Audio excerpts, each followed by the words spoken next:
Hello student, last लेक्चरला आपण जे 14 ब्रॅव्हिस lattice आहेत ते पाहिलेले होते. ते 14 ब्रॅव्हिस लॅटिस म्हणजे जे 7 सिस्टीम आहेत किंवा 7 आपल्याकडे क्रिस्टल्स आहेत किंवा 7 युनिट सेल जे आहेत त्याचे आपल्याकडे 14 ब्रॅव्हिस लॅटिस होते. त्याचे डायग्राम वगैरे आपण डिटेलमध्ये तुम्हाला दिलेले होत्या, तुम्ही अभ्यासलेल्या असतील. आता आजच्या लेक्चरमध्ये आपण काय पाहणार आहेत पहा. Number of particles in cubic unit cells. बघा, नंबर ऑफ पार्टिकल्स म्हणजे नंबर ऑफ ॲटम्स आहे थोडक्यात. Number of particles in cubic unit cells. आता क्वेश्चन काय दिला आहे, calculate number of particles in cubic unit cell. हा फार महत्त्वाचा पॉईंट आहे बघा तुम्हाला. नंबर ऑफ जे पार्टिकल्स असतात क्युबिक युनिट सेलमधले, त्यातले नंबर ऑफ पार्टिकल आपल्याला कॅल्क्युलेट करायचे आहेत. आपण शिकलोय सुरुवातीच्याच लेक्चरमध्ये किती नंबर ऑफ आपल्याकडे क्युबिक सेल्स आहेत. 4 आहेत आपल्याकडे. फर्स्ट कुठलं होतं आपला सिम्पल, त्याला आपण प्रिमेटिव्ह म्हणतो. दुसरं कुठलं होतं आपल्याकडे बॉडी सेंटर्ड. तिसरं होतं फेस सेंटर्ड. आणि चौथं होतं ते आपल्याकडं बेस सेंटर्ड. इथे का लक्षात बघा, फर्स्ट होतं आपल्याकडे प्रिमेटिव्ह किंवा त्याला आपण सिम्पल म्हणतो. सेकंड होतं आपल्याकडं बॉडी सेंटर्ड. थर्ड होतं आपल्याकडं फेस सेंटर्ड, FCC म्हणतो त्याला. आणि लास्ट होतं आपल्याकडं बेस सेंटर्ड. आता प्रिमेटिव्ह किंवा सिम्पल कोणाला म्हणायचं म्हणून सांगितलं, जे सिम्पल आहे तेवढं एकच प्रिमेटिव्ह आहे. का त्याला प्रिमेटिव्ह म्हणलं होतं, फक्त कन्स्टिट्युएंट पार्टिकल कुठं प्रेझेंट आहेत, 8 कॉर्नरला. त्याला काय म्हटलं होतं आपण, सिम्पल किंवा प्रिमेटिव्ह. आता दुसरा टाईप होता आपल्याकडे, त्यातले राहिलेले जे 3 आहेत ते नॉन प्रिमेटिव्ह आहेत. का नॉन प्रिमेटिव्ह आहे म्हणून सांगितलेलं होतं आपण, तर ते कन्स्टिट्युएंट पार्टिकल कॉर्नर तर असायलाच पाहिजेत, पण इतर बॉडीमध्ये पण आहेत. आता कुठं असतात तिथं बॉडी सेंटर्डमध्ये, आपण हे डायग्राम काढून आपण बघणार आहेत पुढं. आता पण पॉईंट काय घ्यायचा आपला आज, की त्याच्यामध्ये असणारे टोटल नंबर ऑफ पार्टिकल्स काढायचे.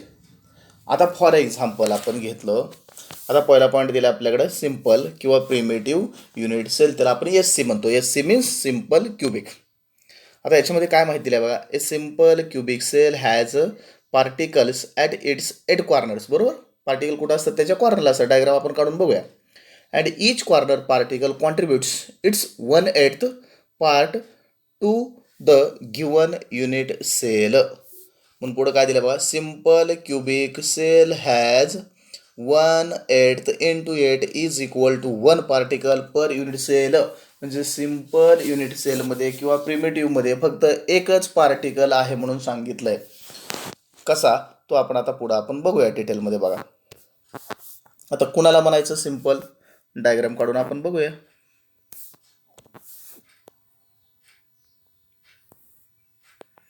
या अशा पद्धतीच्या डायग्राम तर आपण काढतोच.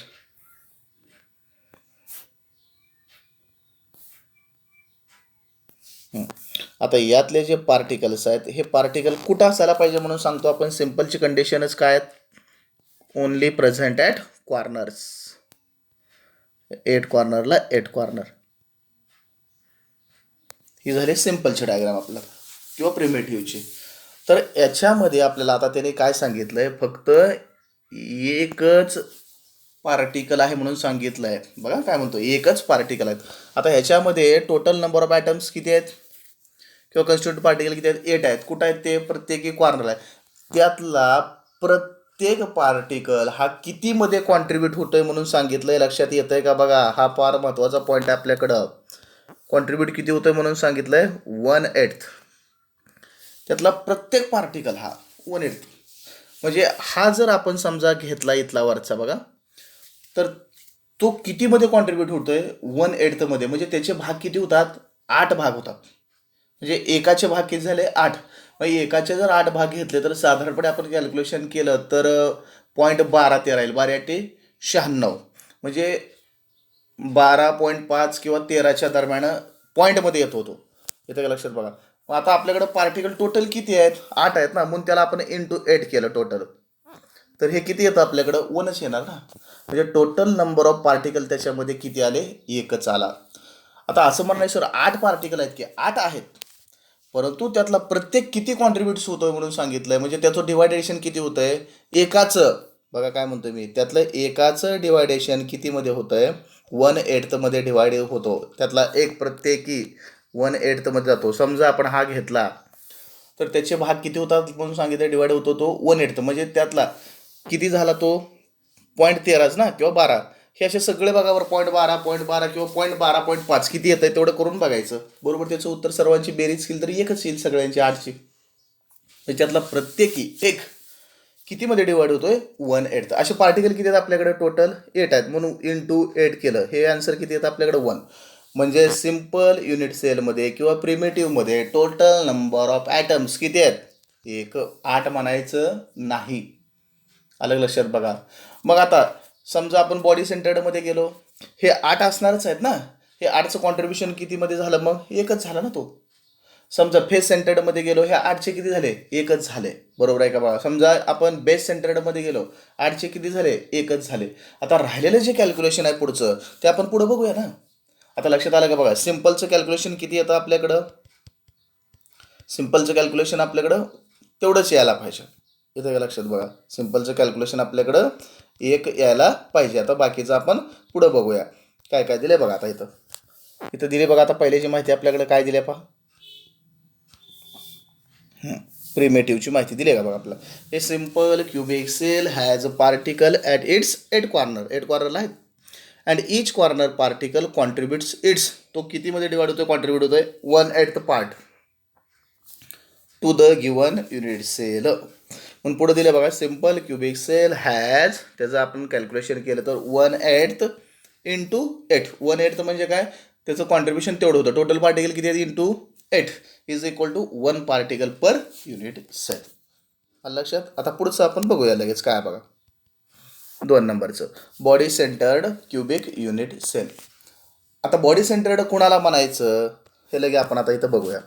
बॉडी सेंटर्डची डायग्राम आपल्याकडे माहितीच आहे आपण कशी बघतो.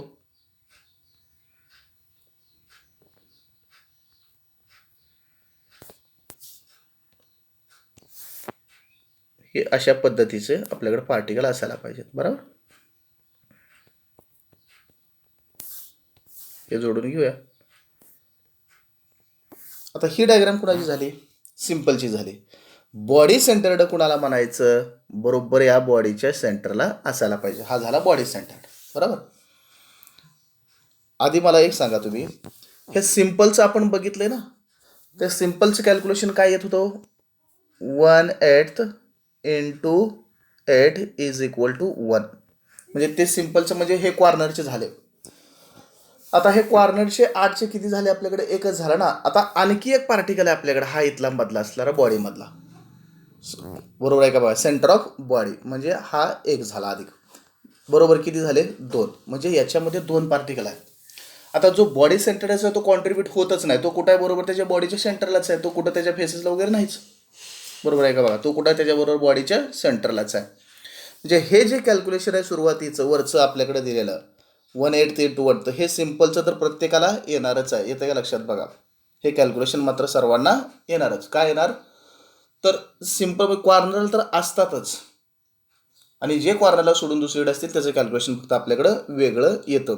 मग मला एक सांगा आता हे कॉर्नरचे किती झाले 1/8 इंटू 8 इज इक्वल टू 1 आणि बॉडी सेंटर्डचा आता यात +1 आपण केला तर किती झाले टोटल 2 पार्टिकल आहेत. कुणामध्ये बॉडी सेंटर्डमध्ये म्हणजे BCC मध्ये टोटल नंबर ऑफ पार्टिकल्स किती झाले 2. अगोदर आपण किती म्हणत होतो 9. का 9 म्हणत होतो 8 अधिक 1 9. अलग लक्षात बघा. मग आता इथं आपल्याकडे माहिती दिलेली असेल त्याची दिली का बघा माहिती त्याची काय दिली बघा. Body centred cubic unit cell BCC काय दिली माहिती. It has 8 corner particles and and 1 additional कॉर्नरला तर 8 आहेत आणि कुठं आहे बघा एक and 1 additional particles at the centre of the cube. बरोबर सेंटरला ना त्याच्या ॲडिशनलमधला. मग आता आपल्याकडे इथं कॅल्क्युलेशन त्याने दिले BCC has 1/8 into 8 is equal to 1 corner particle. कॉर्नरला एक झाला बरोबर वरच्यासारखं सेम. पुढं काय म्हटलंय बघा आपल्याला हे वाक्य दिलंय 1 पार्टिकल ॲट सेंटर. बरोबर सेंटरला एक आहे त्याच्या. मग किती झाले हा वरचा एक आणि हा खालचा एक. इथं टोटल आपण रेश ओढून इथं खाली दिलंय मी. BCC has is equal to किती झाले 2 पार्टिकल्स पर युनिट सेल. लक्षात पर युनिट सेल म्हणजे सिम्पलमध्ये किती पार्टिकल झाले एकच झाला. BCC म्हणजे बॉडी सेंटर्डमध्ये किती झाले 2 झाले. आता थर्ड आपण बघूया FCC face centred unit cell. आता याचीही डायग्राम आपण इथं काढून बघूया लगेच फेस सेंटर्डचं कसं असतं ते. हे डायग्राम तर अशा पद्धतीनं आपण काढतोच. डायग्राम मी तुम्हाला बऱ्याच वेळा दाखवलेल्या आहेत कशा काढायच्या वगैरे. आता याच्यामध्ये आपण कन्स्टिट्युएंट पार्टिकल आधी कॉर्नरचे देऊया, बरोबर. किती झाले? 4, हा 5, हा 6, हा 7 आणि हा 8. आता हे कुठले झाले पार्टिकल आपल्याकडं? सिम्पलमध्ये झाले. आता फेस सेंटर्ड याचा अर्थ काय? अपोजिट फेसेसला देतो आपण. इथे एक दिला की इथे एक द्यायचा, इथे एक दिला की इथे एक द्यायचा, आणि हे आतले अपोजिट फेसेसचे. हे टोटल पार्टिकल किती आहेत आपल्याकडे? आतले 6 झाले. आता कॅल्क्युलेशन करून बघूया आपण. जे कॉर्नरचे आहे ते कॅल्क्युलेशन काय येईल आपल्याकडं? 1/8 × 8 इज इक्वल टू 1. हे कॉर्नरचं कॅल्क्युलेशन आहे. आता फेसेसचं जे कॅल्क्युलेशन असतं बघा, ते फेसेसचं कॅल्क्युलेशन आहे 1/2. फेसेसचं कॅल्क्युलेशन आहे किती? 1/2 म्हणतो त्याला, म्हणजे अर्धा. आता टोटल पार्टिकल त्याच्यामध्ये किती आहेत? 3 आहेत. समजा आपण हा कॅल्क्युलेट केला, बघा काय म्हणतो मी, हा पार्टिकल आपण जर कॅल्क्युलेट केला तर त्याचं डिवायडेशन 1/2 म्हणजे तो अर्धाच झाला ना. लक्ष येतं का बघा, तो किती झाला आपल्याकडे? अर्धाच पार्टिकल झाला. म्हणजे अर्धा म्हणजे एकाचा किती आहे? अर्धा पार्टिकल होतो. का तर फेसेसला अपोजिट एकचं दोन्हीमध्ये डिवाइड होतो, म्हणजे अर्धा अर्धा होतो. म्हणजे 6चे किती व्हायला पाहिजे? तो 3च व्हायला पाहिजेत पार्टिकल. येतं का लक्षात? बघा, त्याचं कॉन्ट्रीब्युशनच तसं आहे आपल्याकडं. मग इथं आपण काय लिहिलं आहे? हाफमध्ये होतो, तर असे टू टोटल पार्टिकल किती आहेत? 6 आहे. म्हणजे किती आलं हे आन्सर आपल्याकडं? 3 आलं. या दोघांची आपण बेरीज केली, वरचा एक आणि खालचे 3, टोटल पार्टिकल किती झाले? 4 झाले, बरोबर. म्हणजे हे लक्षात ठेवणं फार गरजेचं आहे तुम्हाला. सिम्पलचं कॉन्ट्रीब्युशन काय आहे आपल्याकडं? 1/8. म्हणजे त्यातला प्रत्येक पार्टिकल हा 1/8 मध्ये डिवाइड होतोय, म्हणजे 8व्या भागामध्ये जातो त्याचा. येते का लक्षात? बघा, म्हणजे अशा पद्धतीनं, म्हणजे आपल्याकडं ₹1 आहे, तर तो आपण डिवाइड कितीमध्ये केला आहे? प्रत्येकाला किती पैसे दिलेत आपण? 12.50 असे काय तर दिलेत. येते का लक्षात? बघा, 12 पैसे एवढे आपण देतो त्यातले. मग ते टोटल जर आपण केलं तर एकच येतं उत्तर त्याचं. अशा पद्धतीनं हे झालं कुणाचं? कॉर्नरचं असणार. हे कॉर्नरला सगळीकडे कॉमन राहणारच. त्यामध्ये सिम्पल असू द्या, सिम्पलमध्ये तर येतोच कॉर्नरला. बॉडी सेंटर्ड असू द्या, फेस सेंटर्ड असू द्या, किंवा बेस सेंटर्ड असू द्या. बॉडी सेंटर्डचं कॉन्ट्रीब्युशन काय आहे? मधला जो बॉडीचा आहे तो एक तसाच घ्यायचा आहे. फेस सेंटर्डचं काय करायचं? जो फेसेसला आहे त्याचं कॉन्ट्रीब्युशन 1/2 म्हणजे त्यातला अर्धाच घ्यायचा. 3चे किती झाले? 6चे किती झाले? 3 झाले. आणि कॉर्नरचा 1 किती झाले? टोटल 4. येतं का लक्षात? बघा, हे अशा पद्धतीनं कॉन्ट्रीब्युशन याचं असतं. आता त्याची आपल्याकडे इकडल्या बाजूला बघूया आपण नोट्समध्ये काय माहिती दिलेली आहे ते, म्हणजे आपण वाचून बघितलं की आपल्याकडं लक्षात येईल काय माहिती आहे ते. काय माहिती आहे बघा आता इथं? Face centred cubic unit cell FCC. आता काय म्हणलं बघा, it has 8 particles at the corner. Corner तर 8 आहेतच, असतातच ते. And 6 particle at the centre of its 6 फेसेसला आहेत 6, बरोबर. आता इथं काय माहिती दिली बघा आपलं? FCC has 1/8 × 8 is equal to 1 particle at कुठं? हे कॉर्नरचं कॉन्ट्रीब्युशन. पुढं काय म्हणलं बघा आता इथं? 1/2 × 6 is equal to 3 particle at कुठं आहे? फेसेसचं. म्हणजे फेसेसचं कॉन्ट्रीब्युशन हे हाफमध्ये असतं. मग हा वरचा 1 आणि हे खालचे 3, टोटल इथं आपण बेरीज करून दोघांची दिलेली आहे. FCC has is equal to 4 particle per unit cell. अलग लक्षात? बघा, म्हणजे अशा पद्धतीनं हे याचं कॅल्क्युलेशन असतं. आता सिलेबसला तुम्हाला बेस सेंटर्डचं नाही, बेस सेंटर्डचं नाही, परंतु तुम्हाला मी दाखवतो कसं असतं ते सुद्धा. तुम्ही वहीमध्ये ते लिहून ठेवलं तरी पण चालेल तुम्हाला ह्याच्यासाठी. आता आपल्याला डायग्राम त्याची कशी येणार सांगा? हे कॉर्नरला हे 4, 5, 6, 7 आणि 8. आता कंडिशन काय आपल्याला? बेस सेंटर्ड कोणाला म्हणतो? एक समजा आपण इथं दिला, एक इथं द्यायचा, बरोबर. अशा पद्धतीनं. आता याचं कॉन्ट्रीब्युशन करत असताना आपल्याला कॉर्नरचे काय झाले? 1/8 × 8 इज इक्वल टू 1. कुठं झाला? हा कॉर्नरला. आता राहिले कुठला? हा राहिला ना, हा आणि हा. आता समोर आहेत ना अपोजिट फेसेसला. आपण आत्ताच बघितलं याचं कॅल्क्युलेशन किती असतं? 1/2 असतं. त्याचं कॅल्क्युलेशन आपल्याकडे किती मिळेल? 1/2. मग असे पार्टिकल आपल्याकडे किती आहेत? इथे लक्षात बघा, 1/2चे असणारे 2 आहेत ना, इंटू 2 इज इक्वल टू किती आलं, 1च आलं ना, बरोबर. मग हे किती झाले टोटल आपल्याकडं, 2 झाले. म्हणजे थोडक्यात बॉडी सेंटर्ड आणि बेस सेंटर्डमध्ये तेवढेच पार्टिकल आहेत. आता बॉडी सेंटर्डमधला जो मधला आहे तो कॉन्ट्रीब्यूट होत नाही, तो एकला एकच घ्यायचा आहे. परंतु बेस सेंटरमध्ये जे 2 आहेत आपल्याकडे अपोजिट फेसेसला आहेत ना, मग त्या अपोजिट फेसेसचा वरचा किती घ्यायचा आहे आपल्याकडे, अर्धाच घ्यायचा आहे. खालचा किती घ्यायचा आहे, तो अर्धाच घ्यायचा आहे. का तर तो डिवाइड झाला अर्धा अर्धा इकडे इकडं.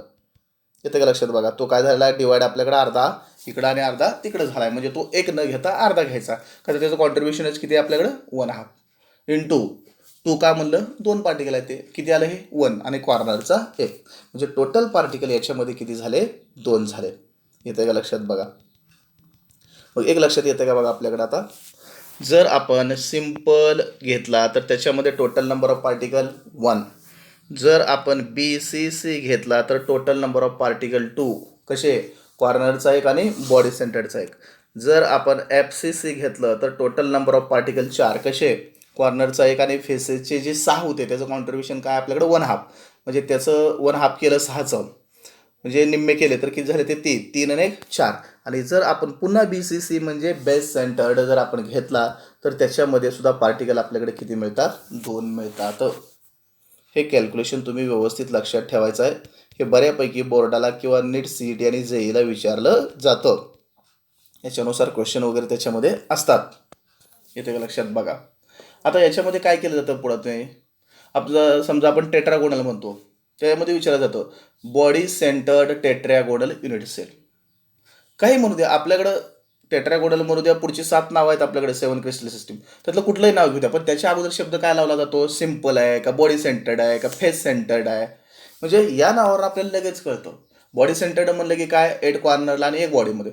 फेस सेंटर्ड म्हणलं की काय लक्षात ठेवायचं, 8 कॉर्नरला आहेत आणि एक आपल्याकडे राहिले 6 कुठं आहेत, फेसेसला आहेत.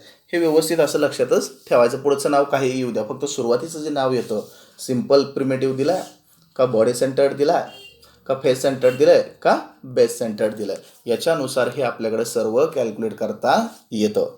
आलं लक्षात. हे व्यवस्थित तुम्ही लिहून काढायचं आहे आणि व्यवस्थित याचा स्टडी करायचा आहे. राहिलेला आपण नेक्स्ट लेक्चरमध्ये पाहूया. ओके.